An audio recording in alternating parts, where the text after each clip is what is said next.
Nós estamos dando continuidade a uma sequência de lives, onde eu e a Ilana estamos conversando sobre dosagem de concreto e os seus componentes, e a influência de cada componente no resultado da dosagem, e aí cada componente, já falamos sobre agregado miúdo, graúdo, semana passada, na sexta-feira, começamos a falar sobre os tipos de cimento, e hoje a gente vai dar continuidade. Então, você que já vem nos acompanhando, essa é a sequência, é a parte 2, né, do assunto tipos de cimento e a sua influência no concreto. Para quem está nos acompanhando hoje pela primeira vez, eu sou o engenheiro Paulo Miranda, sou PhD em estruturas. O meu perfil é o perfil Estruturando Soluções, onde nós tratamos e discutimos assuntos relacionados às estruturas. E converso aqui com minha amiga, a arquiteta Ilana Mouta, que vai fazer também uma breve apresentação aí do perfil dela para a gente dar continuidade. O que acontece? Eu e o professor Paulo, a gente desenvolve alguns projetos juntos e, diante da situação de ter algumas dúvidas reais de obra que a gente discutia em escritório, seja presencialmente ou remotamente, eram dúvidas muito valiosas em conteúdo e decidimos trazer essas dúvidas e essa conversa aqui para o digital para, de certa forma, ficar gravado e ajudar quem vai passar ou já passou por elas também. E você que está nos acompanhando, qual é o público dessa live? Geralmente são estudantes ou engenheiros, estudantes de arquitetura e engenharia, ou engenheiros e arquitetos, e áreas afins, né? Tecnólogos, quem, de certa forma, direto ou indiretamente, está envolvido com a construção civil. E, inclusive, como arquiteta, eu até trago dúvidas e perguntas da vivência mesmo. Então, se você não é da área, mas está no meio de uma obra, talvez essa live vá lhe ajudar bastante. Paulo, posso continuar da última pergunta da sexta-feira que tinha travado? Sim, perfeito. Na sexta-feira, minha dúvida foi, enquanto eu achava que concreto era só uma mistura de cimento, areia, brita, água, depois que a gente começou a conversar, eu vi a infinidade e variedade que cada um desses componentes tem na composição do concreto. E hoje, especificamente, a gente vai dar continuidade ao cimento. Lhe pergunto, professor, em áreas litorâneas, né, principalmente, existe algum tipo de cimento específico para concreto nessas áreas? Para concreto não, para cimento, existe algum tipo de cimento específico para ser usado no concreto em áreas litorâneas? Não. Olha só. No final da live passada, a gente falou sobre um tipo específico de cimento, que é o cimento RS, resistente a sulfato, que é indicado para obras onde se tem contato direto com sulfatos ou seus derivados. Exemplo, obras de saneamento, estação de tratamento de esgoto, coisa do tipo, tá?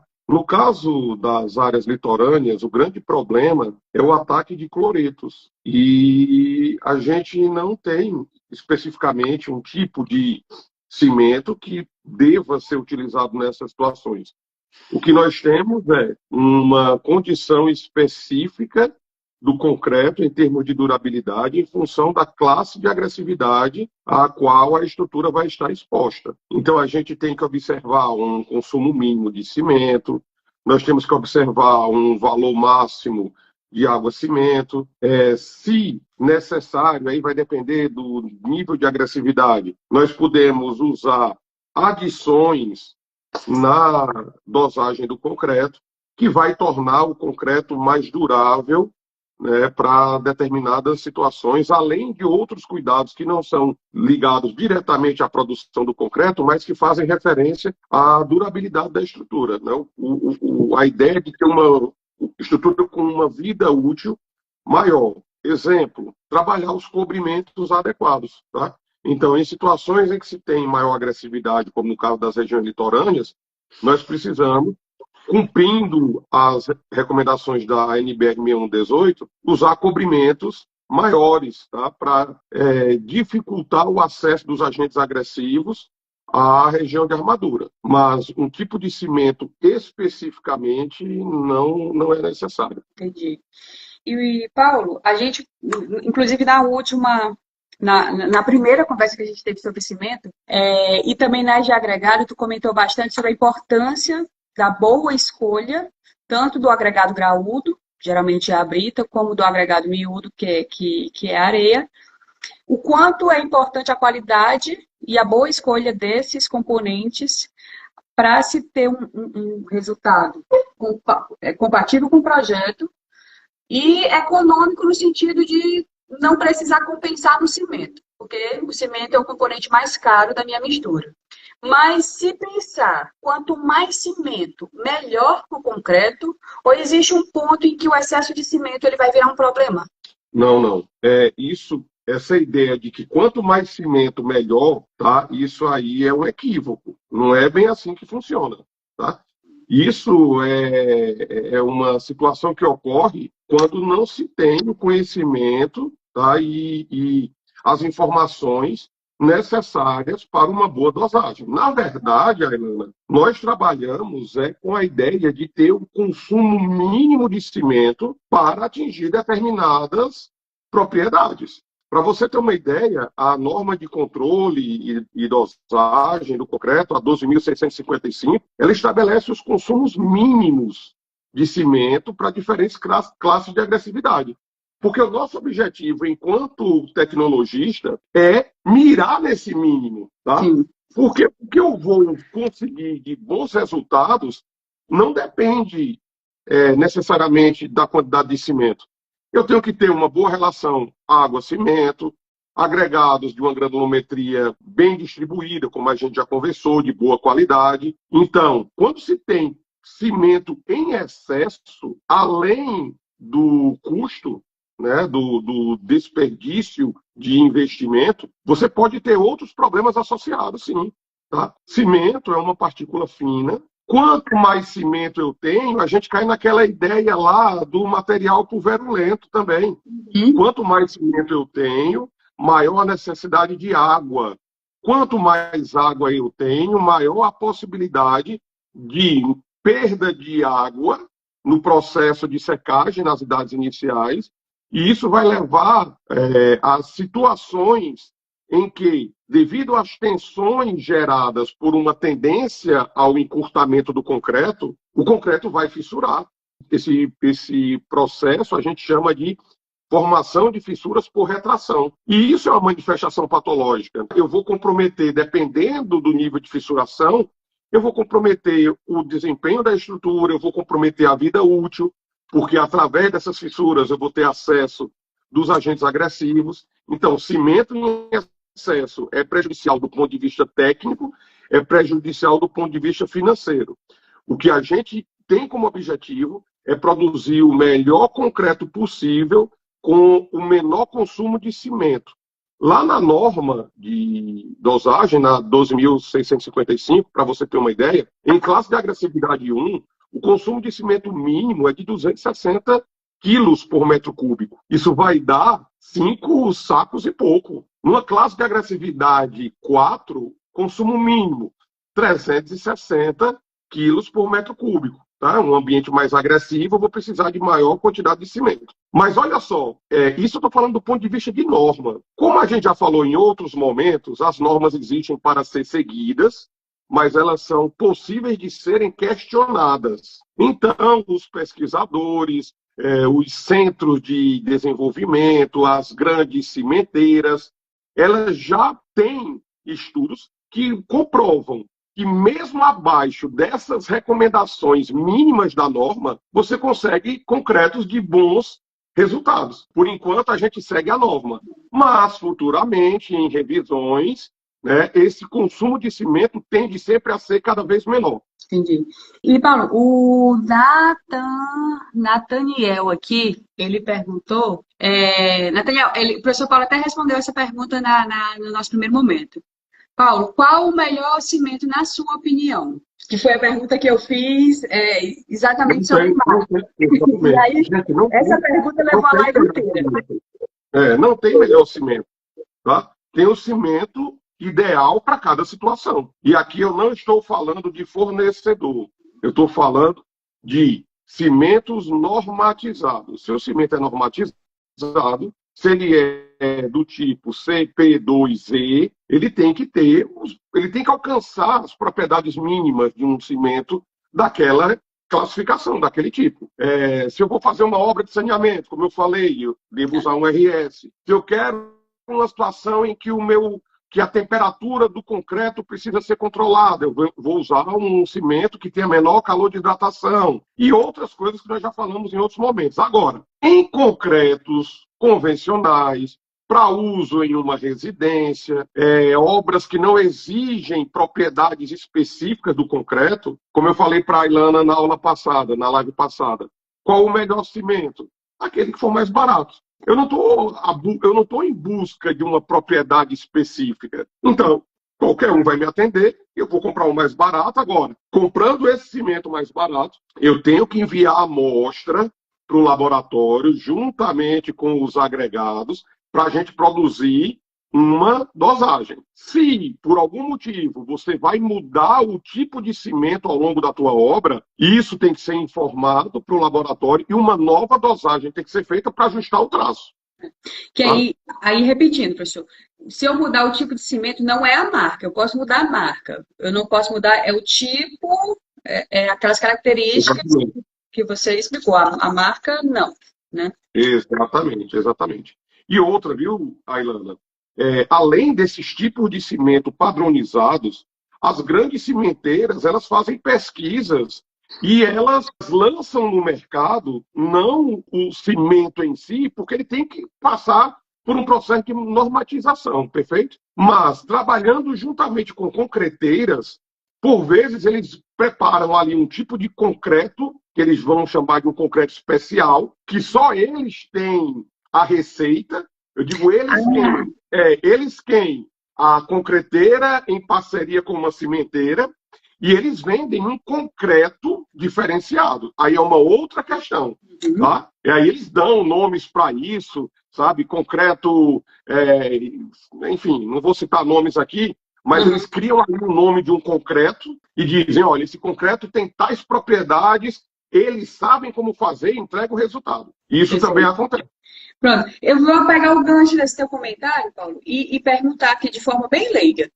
Como eu explico o que é um concreto autoadensável para o meu cliente? Boa. Gente, assim, vocês sabem, né, que uma das etapas da execução da estrutura de concreto pós-lançamento nas formas, o concreto precisa ser vibrado. E em obra, normalmente, a gente vai usar um vibrador de imersão. Aquele procedimento em que se tem um vibrador com uma agulha, né, com um mangote, e a haste metálica ela é inserida no concreto, vibrando a massa de concreto, fazendo com que ele se espalhe por toda a forma, expulsando os vazios e preenchendo adequadamente a forma. Tá? Isso é o processo de vibração. Então, ao inserir a agulha, eu falei haste, mas o mais comum é a agulha, ao inserir a agulha dentro do concreto, e aí tem alguns cuidados que estão lá na 14.931, né? A profundidade de inserir a agulha do vibrador, não retirar a agulha com muita velocidade, não vibrar excessivamente em um único ponto, porque isso pode gerar exudação, que é o processo de perda da água por excesso de vibração, e não vibrar armadura. São questões que precisam ser observadas quando se trabalha com concreto convencional. E aí a norma, ela faz essas orientações tanto para fundação, como para pilar, como para viga, como para laje. Tudo. Tá? São os cuidados com o adensamento, que é o nome técnico usado no nosso meio para vibração. E aí, gente, vem a pergunta da Ailana sobre o concreto autoadensável, como o próprio nome diz, é aquele concreto que vai adensar sozinho. Tá? Eu não preciso imprimir, empregar energia para fazer o concreto se espalhar na minha forma. O concreto ele já tem uma fluidez tal que, ao lançar na forma, ele vai, pelo seu próprio peso, preencher todos os vazios. Visualmente, essa densidade do concreto tradicional com autoadensável, ele é diferente, né? Eu vou dizer assim, a consistência dele. A consistência sim, né? A densidade, que a gente poderia estar fazendo aqui uma simplificação dos conceitos, Mas se a gente for falar aqui de peso específico, o peso específico é o mesmo. Se ele é convencional, ele vai pesar mais ou menos 2.400 kg-força por metro cúbico. Agora, a consistência é completamente diferente. Enquanto o concreto convencional, a gente faz lá o ensaio de abatimento do cone, que é o ensaio do slump, e a gente mede quanto o concreto abateu. No caso do concreto autoadensável, Ailane, ele é tão fluido que, ao remover o cone metálico, o concreto ele se espalha de tal forma que ele vai criar um disco, tá? Um disco. Ele não tem altura. A gente não mede altura, a gente mede diâmetro de espalhamento. E esse ensaio se chama Slump Flow. É com o mesmo cone de Abrams, mas o procedimento tem aí algumas mudançazinhas. A gente usa uma bandeja maior, porque ele vai se espalhar, e a gente vai medir qual o diâmetro dele. 65 centímetros ou 250 milímetros, 80 centímetros. Quanto mais fluido, maior é o diâmetro do disco que ele forma. Se o pessoal aí tiver curiosidade, pesquisa aí no YouTube, Slump Flow. SLUMP FLOW. Vocês vão ver como é que é esse ensaio. Show. Geralmente, o professor Paulo, ele traz visualmente essas amostras aqui, é porque essas duas últimas lives a gente não conseguiu fazer a transmissão pelo software e não estamos hoje conseguindo compartilhar a tela. Então, Paulo, no caso do concreto autoadensável, o agregado graúdo, ele tem a presença dele, mesmo assim? Tem, mas com diâmetro limitado. Normalmente a gente trabalha com o agregado 9,5 milímetros. Raramente a gente passa disso. Outras diferenças. No concreto convencional, a gente tem um teor de argamassa da ordem de 50%, que é a quantidade de argamassa em relação ao volume completo do concreto. Uhum. Aquele clássico, 1, 2, 3. 1 faz referência a cimento, 2, areia, 3, brita. Tá? Então, 1 mais 2, cimento e areia, argamassa, 3, dividido pela quantidade total em fração. 1, 2, 3, 6, 3 dividido por 6, 0,5, 50%. Sim. No caso do concreto autoadensável, o teor de argamassa é superior. A gente vai trabalhar com teor de argamassa acima de 60%, 63%, 65%. Entendi. Então, a brita, o agregado miúdo, ele tem diâmetros pequenos e o teor de argamassa é elevado quando comparado ao convencional, mais de 60%, 63%, 65%. Outra, a gente tem uma distribuição granulométrica um pouco diferente daquela que eu mostrei para vocês aqui. Existem ali algumas frações de material mais fino que eu preciso ter em maior quantidade. O aditivo, ele é indispensável. E normalmente a gente utiliza aditivos mais modernos, mais recentemente pesquisados e comercializados, postos, né, no mercado, que a gente chama de aditivo de terceira geração. Já se tem também alguns de quarta geração mais recentes. São aditivos hiperplastificantes. Eles vão gerar realmente essa condição de extrema fluidez sem aumentar a quantidade de água, tá? Quando eu falo aqui de concreto muito fluido, não é por conta da água, não. A água está limitada no água-cimento. 0,65 no máximo, se for classe de agressividade 1. Até 0,45 no máximo, se for classe de agressividade 4. Mas o que vai me dar fluidez é o aditivo hiperplastificante. Estou indo e voltando. Aí, voltando agora para o cimento. O que vai me diferenciar o concreto convencional de um concreto autoadensável? Além dos aditivos, além desse cuidado dos agregados, é o tipo de cimento? Não. Cimento eu posso trabalhar com qualquer um deles. Oxe, e o que é que faz, assim, visto que a vantagem dele é se adensar sozinho, o que é que o torna em composição? Na composição... A fluidez e o teor de argamassa. Se depois, né, sugiro você, hoje a gente não está podendo compartilhar, mas dá uma olhada no concreto autoadensável, vai lá no YouTube, dá uma olhadinha concreto autoadensável, você vai ver como ele se comporta. Ele é capaz, Ailana, de preencher todos os vazios. É muito utilizado no sistema de parede de concreto. Eu vou lançar o concreto de uma altura de 2,70 m, tá? Altura aí de pé direito. E ali eu tenho a malha de aço, eu tenho eletrodutos que já estão embutidos na forma, eu tenho condições de, por exemplo, lançar o concreto do lado de uma janela e o concreto preencher toda a parte que está abaixo do parapeito. Tá? Então, existem ensaios que a gente faz, a norma de concreto autoadensável, na verdade, é uma sequência de normas, é a norma, a NBR 15.823, tá? 15.823, ela trata de concreto autoadensável. Então, a gente tem uma lista, tá, de ensaios que a gente submete o concreto autoadensável em laboratório para verificar se realmente ele vai conseguir ter a fluidez, o deslocamento necessário para uma determinada obra, para uma determinada situação. Então, parede de concreto, tenho que lançar o concreto lá de cima, ele não pode segregar, que se deslocar na parte inferior dos parapeitos das janelas, ele não pode ficar bloqueado pelos eletrodutos, pelas armaduras. Como é que a gente verifica tudo isso em laboratório? Seguindo a NBR 15.823, fazendo os ensaios de anel J, caixa L, funil V, coluna de segregação. Tudo que eu estou falando aqui são ensaios específicos que estão nessas normas.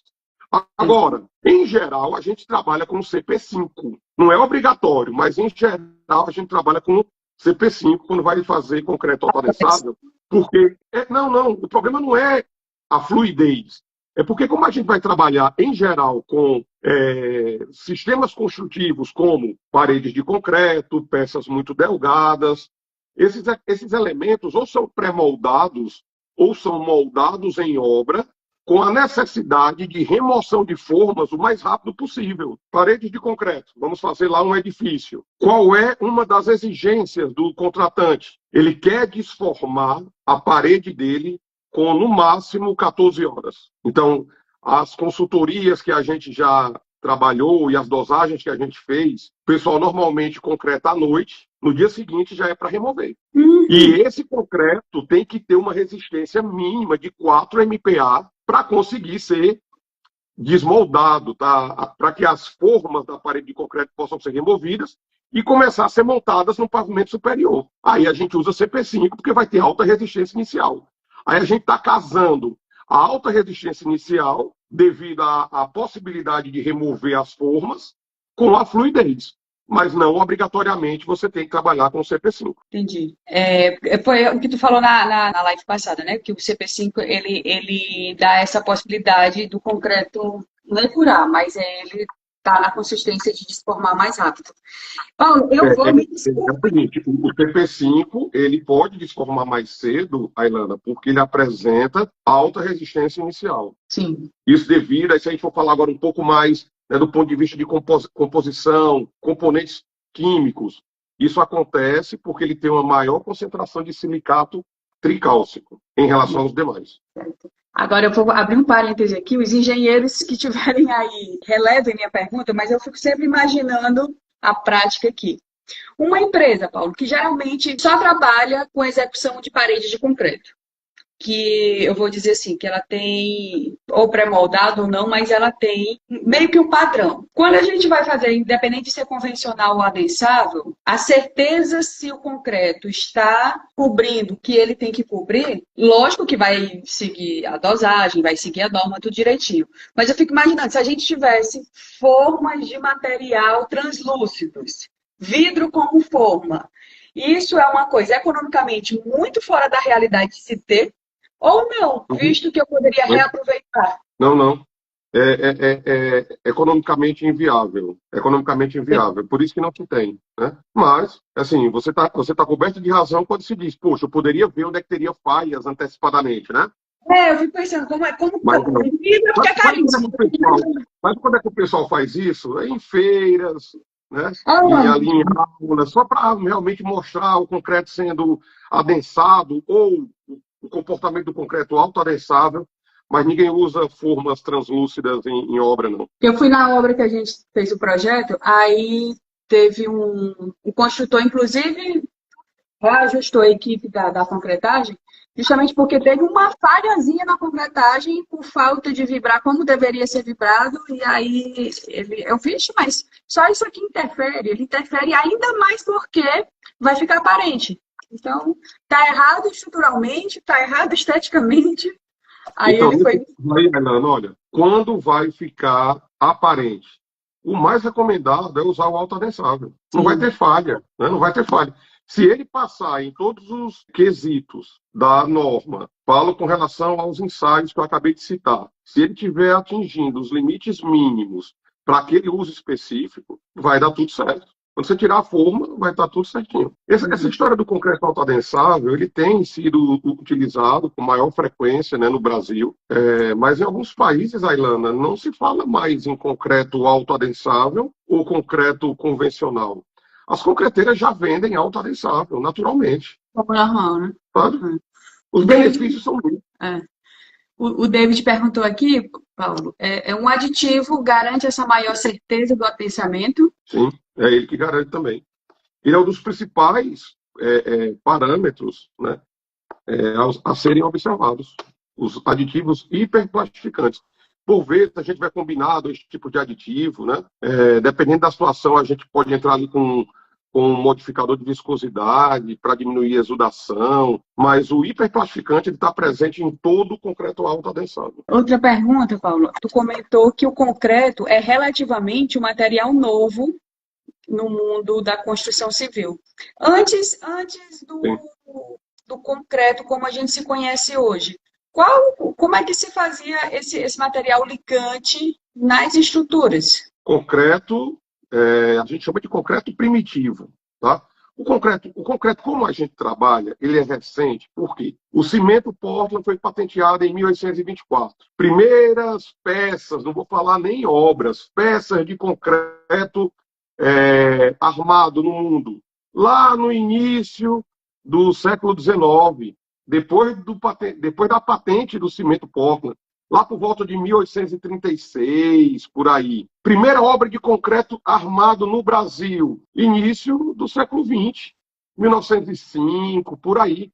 Então, é um material que, para a humanidade, é um material muito recente. Um material que no Brasil tem 120 anos. No mundo, né, tem pouco mais que isso. Não é um concreto, não é um material que a gente conhece, né, o seu comportamento em grandes idades, em idades muito avançadas, principalmente concreto armado, porque tem essa ideia da proteção da armadura que é dada, que é garantida pelo concreto, e nem sempre isso acontece.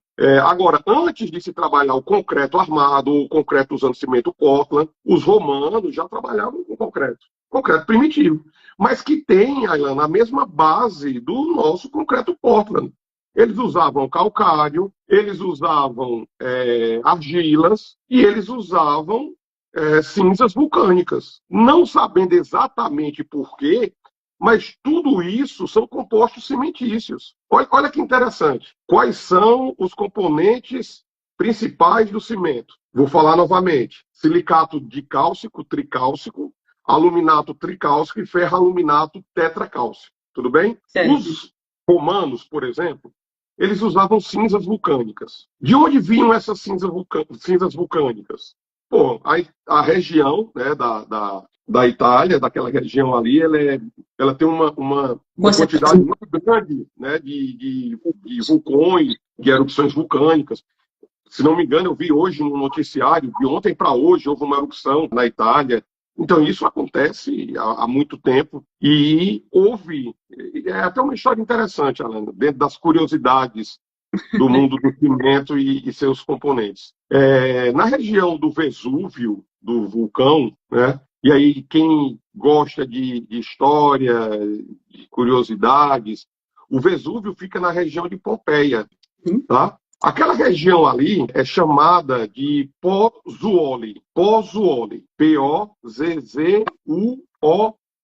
Se não me engano, é assim que se escreve. Pozzuoli. Então, olha só, os romanos usavam cinzas da região de Pozzuoli para fazer os seus concretos primitivos. E você tem visto que a gente, de vez em quando, está falando de uma tal de pozzolana aqui, né? Sim. Usa pozzolana, isso, aquilo, outro. O que é pozzolana? Pozzolana é uma palavra até de difícil definição. Na verdade, a pozzolana está associada à cinza vulcânica. O nome pozzolana vem da região da Itália chamada Pozzuoli, onde se encontrava cinzas vulcânicas do Vesúvio. E eles usavam essas cinzas vulcânicas juntamente com calcário e argilas para produzir um concreto primitivo. E aí, por que eu digo que pozzolano é um nome até de difícil definição? Ele vem lá da ideia da cinza vulcânica, tá? Mas hoje, Ailana, a gente usa um termo chamado de pozzolanicidade. O que é a pozzolanicidade? É uma característica dos materiais finos, dos fillers, que possuem na sua composição química uma grande concentração de sílica, ferro e alumínio, tá? Em geral, mais do que 75%. Sílica, ferro e alumínio, que estão presentes nas cinzas vulcânicas. Então, Mas não só nas cinzas vulcânicas.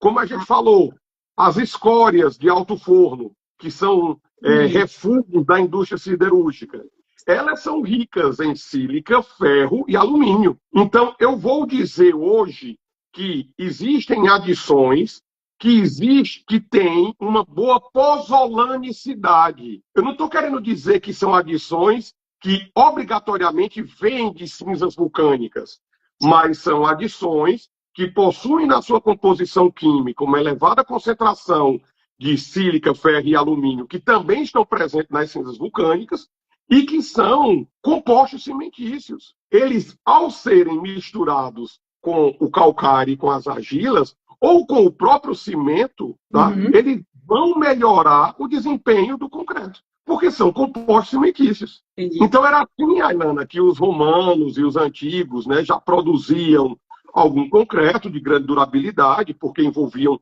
compostos cimentícios de toda forma, né? Só que não era patenteado como a gente faz hoje. Entendi. Então, normatizado, patenteado, o concreto é uma criança ainda, historicamente falando. O princípio dele já era utilizado aí há muito tempo. Na verdade, a pergunta é mais uma confirmação. Acaba que esse material pozzolânico, ele ficou conhecido nessa região, mas qualquer vulcão, de qualquer localização, essas cinzas vão ter basicamente as mesmas propriedades, né? Bom. E hoje, né, mesmo que não seja cinza vulcânica, os pesquisadores da área de cimento, Ailana, e aí cimento, sustentabilidade, o pessoal fica procurando materiais finos que de repente não teriam nenhum uso, né? E eles avaliam a pozzolanicidade. São feitos ensaios laboratoriais, químicos, de composição. Poxa, se são materiais de boa pozzolanicidade, eu posso misturar na produção do concreto. Então, assim, olhando para o futuro, Paulo, tu acha, na tua opinião, tu acha que a gente está perto de encontrar ou de ter um substituto para o cimento do jeito que a gente tem hoje? Facilmente e a curto prazo, não.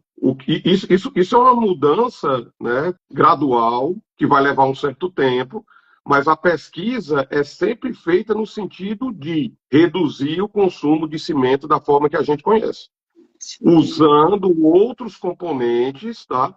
Isso aí é algo que tem sido muito discutido em função da emissão de carbono, né? Do crédito de carbono, essas questões todas. Tem se falado muito, Ailana, em concreto pós-reativo. Concreto pós-reativo são esses concretos que usam obrigatoriamente essas adições em quantidades o mais elevadas possíveis, tá? Para produzir concretos de boa resistência, grande durabilidade, mas reduzindo a quantidade de cimento. Entendi. Que aí também a gente vai, porque assim, olhando para a realidade Brasil, a gente tem um consumo absurdo de concreto, de uma forma geral, na Constituição Civil.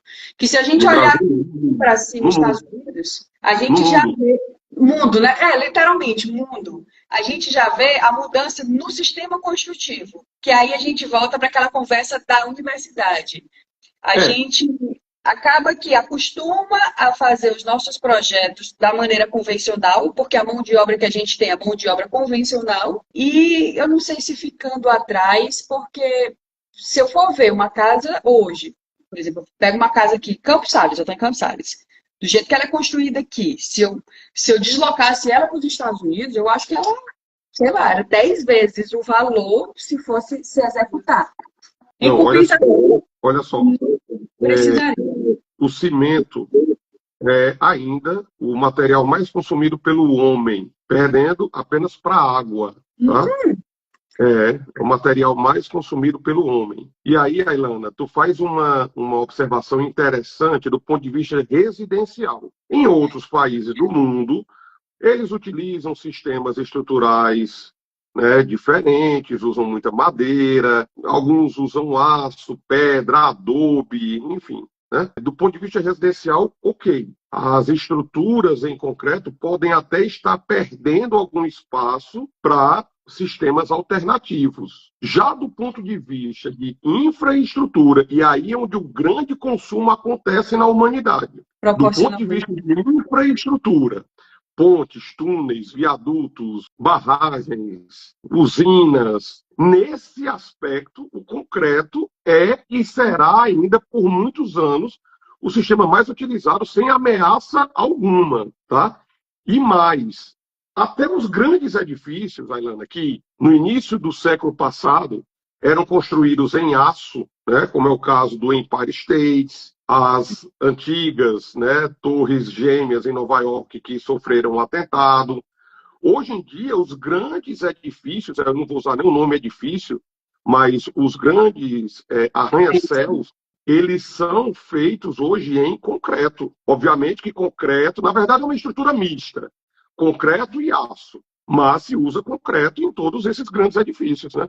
Você que está indo para Dubai agora, sexta-feira, né? Então, você vai estar em contato, né? Você vai visitar, embora já tenha visitado outras vezes, mas agora, de repente, com outro olhar, já que a gente está falando tanto de cultura, né? Você vai ver lá que os grandes edifícios, né? O Burj Khalifa foi feito em estrutura de concreto e aço, estrutura mista. Então, em termos de infraestrutura e de grandes edifícios no mundo, o concreto hoje tem uma participação muito maior do que teve um tempo atrás. Agora, sempre se preocupando com as questões ambientais, redução do consumo de cimento e tudo mais.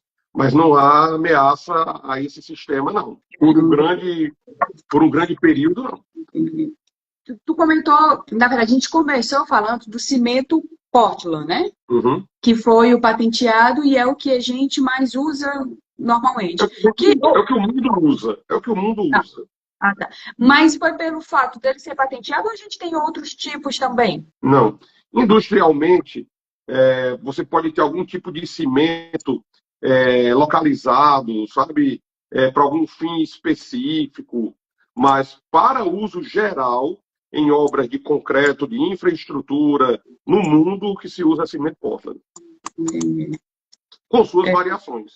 Sim, que são, assim, 2, 3... Ali são as variações no nosso mercado, tá? No mercado nacional. Porque às vezes a gente está falando de mercado nacional, internacional, né? Aquela classificação que eu te passei, CP2, CP3, CP4, CP5, ali é do mercado nacional. Agora, o método, os insumos, o processo produtivo do cimento no mundo, ele obedece à patente do Portland. Sim. Com nomes diferentes. Que aí cada país vai... Exatamente, com porcentagens diferentes, mas a metodologia é a mesma. Entendi. No caso, os fabricantes de cimento aqui, que são, vou dizer regulamentados, mas são fiscalizados pelo Inmetro. Esse controle, é a empresa que meio que tem que seguir, tem que fazer testes, tem que provar, ou é o Inmetro que vai por amostragem verificar se está tudo nos conformes? Não, todas as cimenteiras são fiscalizadas por interesse até delas mesmas, Ailana. Não, é como eu te falei na aula passada, né, na nossa conversa da semana passada. Os grandes erros nas dosagens estão nos agregados na água no processo. Raramente você vai ter um problema em um lote de cimento. Existe, tá? Pode acontecer. Mas raramente você tem um problema num lote de cimento, como raramente você tem um problema num lote de aço, tá? Um vergalhão de aço usado na construção. Os processos são muito bem controlados e o mercado naturalmente exige isso. Não tem como você entrar no mercado se não for assim. Então, quer dizer que, assim, pensando na dosagem em si, os maiores erros podem acontecer nos agregados? Nos agregados, na água e no processo. De execução. Ausência, né? Não ter dosagem já é uma decisão que que envolve um processo, né? Está pagando para ver. E quando faz a dosagem, você tem erros do tipo mudança de agregado sem ser comunicado ao laboratório para rever a dosagem, né? A quantidade de água em que você não tem o controle da água através de um ensaio de umidade, como a gente já falou aqui em outros momentos. O próprio operador que erra as quantidades, tá? Os principais erros são esses. Agora, erro em si no cimento, embora possa acontecer, é muito, muito raro. Ei, Paulo, e aí deixa eu te fazer uma pergunta bem prática mesmo, bem dia a dia. Assim, se não tiver um valor exato, pelo menos uma ordem de grandeza. Como é que quantifica, qual o valor que custa contratar uma dosagem? Isso varia em função da minha obra, isso varia em função. Qual a média de valores que se trabalha nessa dosagem e qual a média de tempo, mais ou menos? Por exemplo, eu vou construir aqui uma torre de um prédiozinho de 5 pavimentos e eu quero contratar a dosagem desse meu prédio. Geralmente, um laboratório vai me pedir um prazo de quanto tempo e eu tenho que me programar no orçamento para me desprender quanto? Considerando como convencional. Vamos começar pelo tempo. O tempo vai depender do método de dosagem adotado pelo laboratório. Existem métodos que são semi-racionais, eu vou chamar assim. São feitas algumas caracterizações, tá? E o método permite que o laboratorista, né, o tecnologista, consiga ter ali um traço sem que todos os ensaios sejam realizados. É um método, tá? Que pode ser usado. Agora, quanto mais racional ele for, mais assertivo ele é. Sendo um método bem racional, eu vou ter que caracterizar meus agregados, eu vou ter que ter alguns traços de referência que vão me permitir traçar ou definir algumas curvas de dosagem para que aí eu encontre as características que eu preciso para chegar em uma determinada propriedade, tá? Então, quem usa um método semi-racional, às vezes ele vai usar uma planilha ali e vai ter uma carta de dosagem bem rápido, 2, 3 dias, embora esses métodos sejam mais passíveis de erros ou de incertezas, tá? Eu não trabalho com esse tipo de método. Eu trabalho com um método racional, em que eu caracterizo os agregados, eu faço traço de referência, eu traço curvas de dosagem. Então, eu normalmente, Ailana, e quem trabalha com esse tipo de método, precisa de pelo menos 7 dias. Por quê?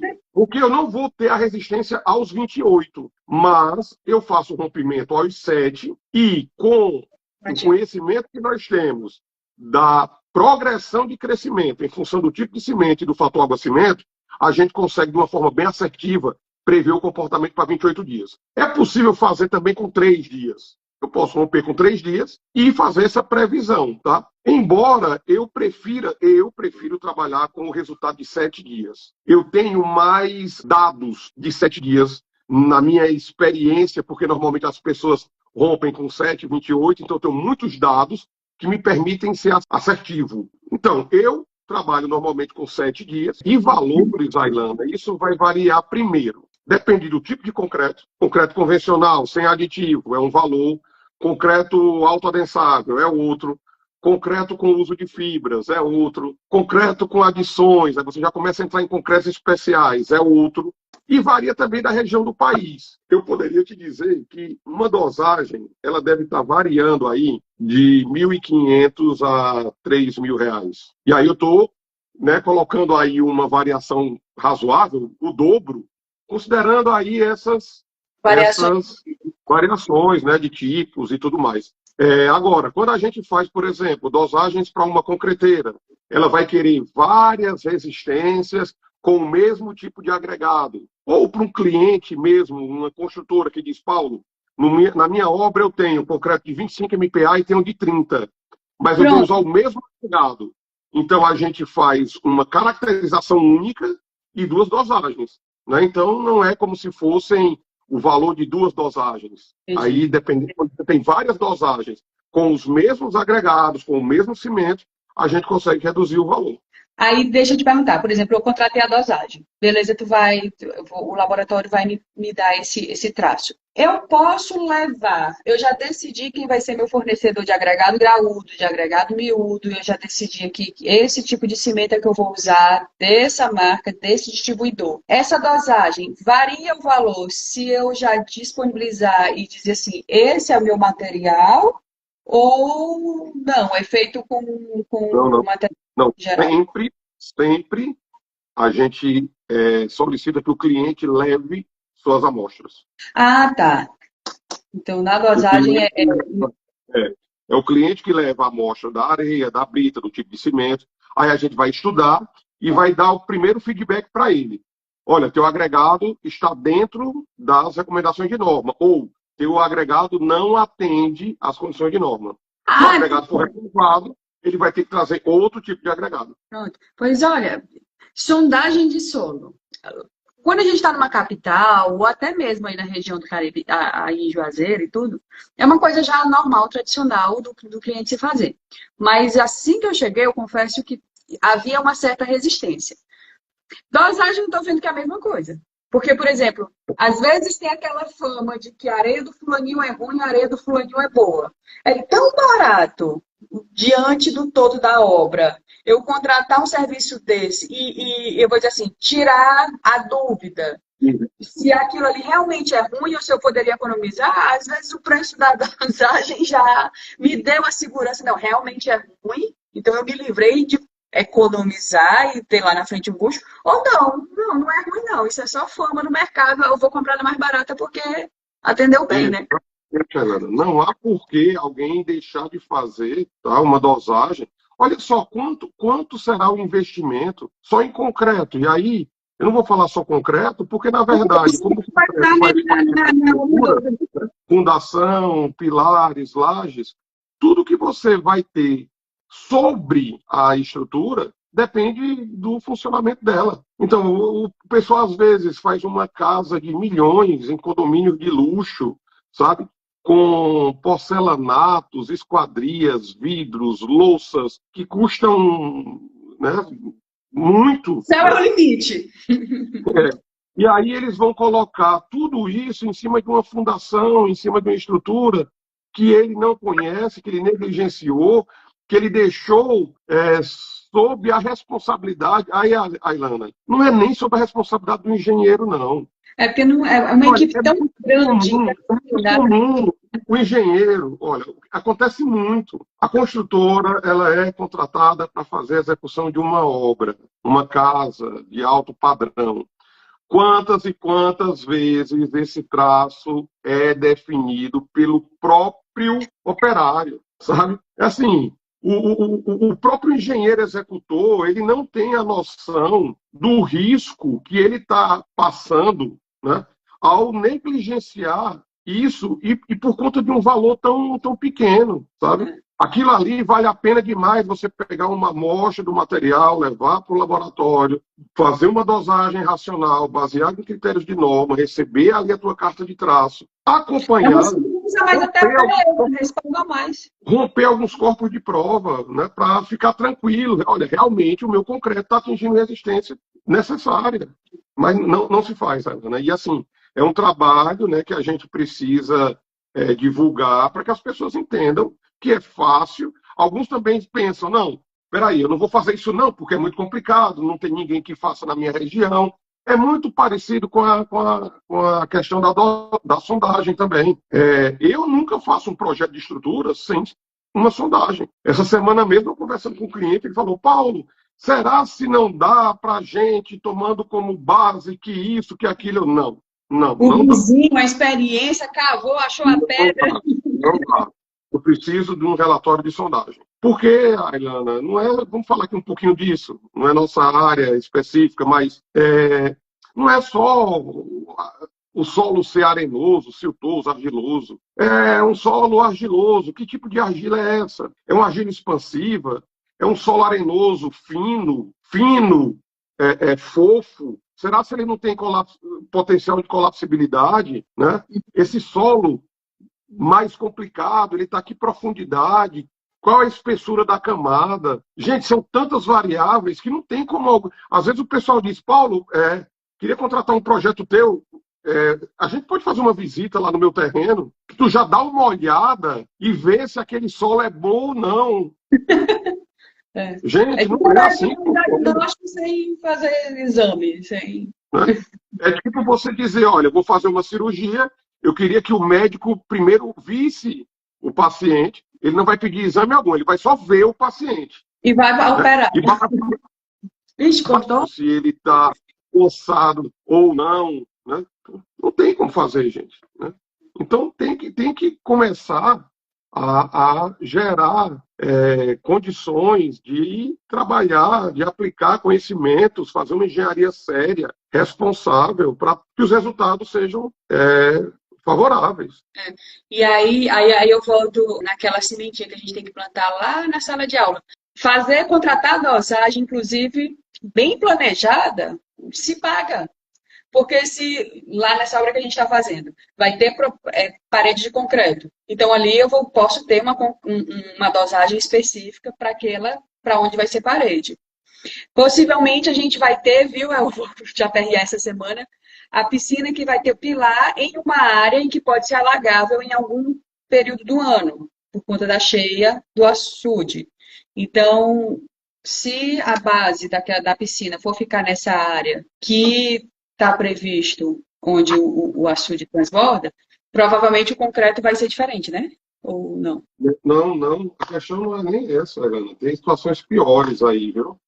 É o seguinte, se a piscina ela está no local onde você tem a presença de água no solo, onde ela está imersa, executada, a presença da água nesses períodos vai gerar uma força na mesma direção do peso, mas em sentido contrário, que é a força empuxo, tá? Se isso for desconsiderado ou desprezado, em determinado momento, tua piscina pode se elevar, gerando um bocado de manifestações patológicas na região do entorno.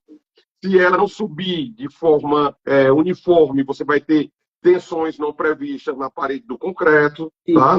Na parede da piscina, que é em concreto. E aí, quando eu falo isso, o aluno diz assim, professor, que absurdo é esse, professor? Quer dizer que uma piscina pode se elevar? Eu digo, gente, para um pouquinho, pensa, um navio flutua. Um navio, imagina o peso de um navio e ele flutua. Por que uma piscina não flutuaria? Basta que você tenha uma condição em que o empuxo é maior do que o peso. A resultante vai ser de baixo para cima e a piscina vai erguer. Simples. Porque, assim, historicamente, a gente não tem evidência de alagamento ali. Mas, documentalmente, o açude pode chegar até ali. Então, a gente vai considerar a situação de que vai encher um dia. Enchendo um dia, a piscina vai estar lá. Então, foi uma mudança que teve, porque nem ia ter piscina mais, mas aí decidiu que vai voltar a piscina. Mas aí é assunto para outra. Pode ser que a gente faça a reunião e vai discutir esse projeto no offline, gravando, e aí depois a gente posta para fazer esse ajuste. Deixa eu voltar aqui para as minhas. Já estamos com 1 hora de live, viu? Vixe, nem percebi o tempo passar, que aqui eu não consigo ver a hora nesse meu celular que eu estou fazendo. De uma forma geral, Paulo, você que tem infinitamente mais propriedade para falar de cimento na dosagem, tanto por ser engenheiro como por trabalhar, né, e ter esse laboratório de dosagem, de investigação, o que eu deixei de perguntar, ou o que foi deixado de comentar aqui, que na tua opinião é importante pontuar sobre cimento? A gente falou muito, mas considerando a live da sexta, que ainda não está no ar, gente, quem está aqui acompanhando a gente começou agregado graúdo, agregado miúdo, hoje estamos falando sobre o cimento, a importância do cimento na dosagem, e todas essas lives elas vão estar oficialmente postadas lá no canal do YouTube. Então, terminando aqui, você vai no perfil do professor Paulo, que vai estar lá, se inscreve no canal do YouTube dele, que todo esse material vai estar numa playlist lá. Aí, voltando, que pauta que nesse tema sobre cimento, tu acha relevante aqui acrescentar, diante de tudo que a gente conversou? Ailana, primeiro que cimento não é tudo igual, né? Isso já ficou bem claro, cimento não é tudo igual, depende do tipo de concreto que você quer produzir e que é necessário, sim, fazer uma dosagem, um controle tecnológico para que você tenha a garantia dos resultados esperados. Em geral, o recado, né, a ser dado, o resumo de tudo isso é esse. Tá? O Sinassi Almada perguntou: o grout entra em algum tipo de recuperação na estrutura do concreto autoadensável? O grout é um material utilizado, na verdade, muito utilizado, como material de recomposição em serviço de reparo e reforço estrutural, tá?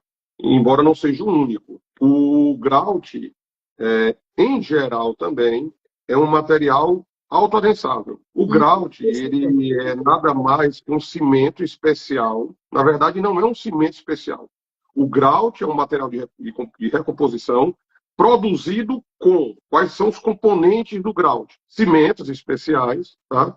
Agregado de granulometria específica, bem dosado, aditivos impermeabilizantes, expansores, plastificantes. É tanto que ele é autoadensável na sua grande maioria. Não é que grout e concreto autoadensável é a mesma coisa. Eles têm uma propriedade em comum, que é ser autoadensável.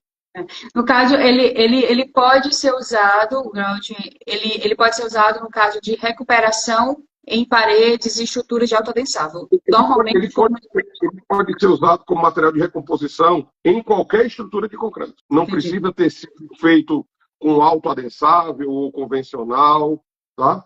Ele é autoadensável e isso possibilita maior facilidade no processo de reparo. Agora, olha bem, olha como é interessante. O grout nada mais é, gente, do que um concreto muito bem produzido. É um concreto industrial, caro, por ser assim, né? Cimentos especiais, de grande resistência inicial, agregado dentro de uma granulometria bem definida, puro, limpo, com aditivo plastificante, expansor, impermeabilizante. Poxa, nós poderíamos produzir um grout em obra. Agora, teria que ter muito rigor na produção e no controle de qualidade. Como normalmente isso não acontece, quando a gente precisa de uma pequena quantidade, é melhor comprar um material industrializado, que já tem todas essas características, e aí é só utilizar. O fator água-grout, gente, é muito, muito baixo. Né? Em um pacote de 25 quilos, a gente vai colocar no máximo 3 litros de água. 3 litros de água. Então a resistência dele vai lá para cima. E com esses 3 litros de água, ele fica fluido. É um fator água-grout de 0,12, lá embaixo. Sim. Ei, Paulo, agora eu sei que a gente já passou de uma hora, mas falando agora me lembrei. Tu comentou quando a gente estava falando do autoadensável, que basicamente o tipo de cimento é o mesmo, que vai mudar ali são outros componentes. No concreto protendido, também é o mesmo tipo de cimento ou quando eu vou fazer proteção? Não, olha só. Concreto protendido não é tipo de concreto. Concreto protendido é um sistema estrutural diferente, tá? Então é tanto que quando às vezes eu estou dando aula de tipos de concreto, aí o aluno pergunta, professor, e o concreto protendido? Não, gente, peraí. Mesmo concreto, material. A gente está falando de tipos de concreto. O concreto enquanto material. No caso do protendido, é um sistema estrutural onde eu uso concreto para combater as tensões de compressão e cabos de aço para combater as tensões de tração. O que diferencia o concreto armado do protendido? No concreto armado, eu vou usar concreto e vergalhão, aço, barras de aço. No concreto protendido, eu vou usar concreto e cabos de aço e também posso usar cabos e barras de aço. Tá? Posso usar os dois, dependendo do sistema de proteção, do nível de proteção que eu quero atingir. Mas eu vou fazer um concreto protendido. Eu posso usar concreto autoadensável, eu posso usar concreto convencional. Tá? Uma coisa é o concreto material, outra coisa é o sistema estrutural. Entendi. Show. E aí, tu estava respondendo, eu lembrei de outra coisa aqui, mas me fugiu. Mas, enfim, o ferro Tu acha que cabe uma live para a gente falar só sobre o ferro na composição ou já entra muito para a estrutura? Não entendi a pergunta. No caso do ferro em contato com o concreto material, certo? Ali dentro do meu sistema estrutural. Tu acha que cabe dentro do nosso roteiro aqui, da nossa sequência de aula, ou a gente já pode falar sobre a norma, que eu estou ansiosa para falar sobre o vergalhão? Não, a gente pode falar das duas coisas ao mesmo tempo, numa live só. Por quê? Porque uma das vantagens de trabalhar com esse material aqui é justamente não existir, né, o risco da oxidação da armadura. E aí a gente fala desse material, fala das barras de aço convencionais, e a gente diz por que precisa ter cuidado no concreto com barra de aço convencional. Dá para falar tudo de uma vez só. Se houver tempo. Não der, a gente vai parte 1 e parte 2. Do mesmo jeito que a gente tem visto. O Kleber colocou aí, a semântica da palavra às vezes confunde mesmo. Mas o doutor Paulo explicou muito bem. Mas porque concreto... na verdade, concreto armado, a gente já acha que é material no dia a dia, na obra, no dicionário aqui de quem está envolvido, a semântica passa despercebida aí das situações. Concreto armado é um sistema estrutural. Que os tradicionais é concreto armado e protendido, né? Concreto simples, armado e protendido. Mas concreto simples... armadura. Ah, tá. Tem armadura. Tá? E não tem armadura. Armado, protendido. O armado e protendido tem aço. O armado, a gente chama o vergalhão de armadura passiva. Por que passiva? Porque ela só vai ser posta sob condições de tensão quando a estrutura começar a trabalhar. No momento que eu tiro os escoramentos, que as ações atuam na peça, a minha barra de aço vai ser solicitada. Nesse momento, ela vai ser submetida a tensões de tração. Daí a gente chama de armadura passiva. No caso do cabo de aço da armadura, do cabo de aço do concreto protendido, a gente chama de armadura ativa. Por quê? Porque mesmo antes da peça ser colocada em uso, em operação, o cabo já é submetido a tensões. Quando? No momento da proteção, no ato da proteção. Então, pois, professor, muitíssimo obrigado. Tá sendo uma pós-graduação para mim, viu? Essas lives. Vamos estender aí para as próximas. No caso, quarta-feira a gente se encontra tarde, né? 5 horas. 5 horas. Pronto. Aí a gente vai falar de barras de fibra de vidro e barras de concreto de aço convencional. O Kleber que fez a pergunta lá no Flow. Foi. Pronto, Kleber. Então eu vou te dizer lá. Eu não sei se o Kleber já percebeu o erro da resposta lá do rapaz. Mas se não, eu vou te explicar, Kleber, onde é que ele errou. Foi quando você perguntou pelo modo de elasticidade das barras. E aí o cara foi lá e falou sobre trabalho conjunto, concreto. Ele se enrolou visivelmente, acho que era ao vivo ali. Ele deu uma viajada que não é aquilo, não. Ei, foi show de bola. Na quarta-feira a gente se encontra, prof. Até mais, gente. Até mais. Boa noite.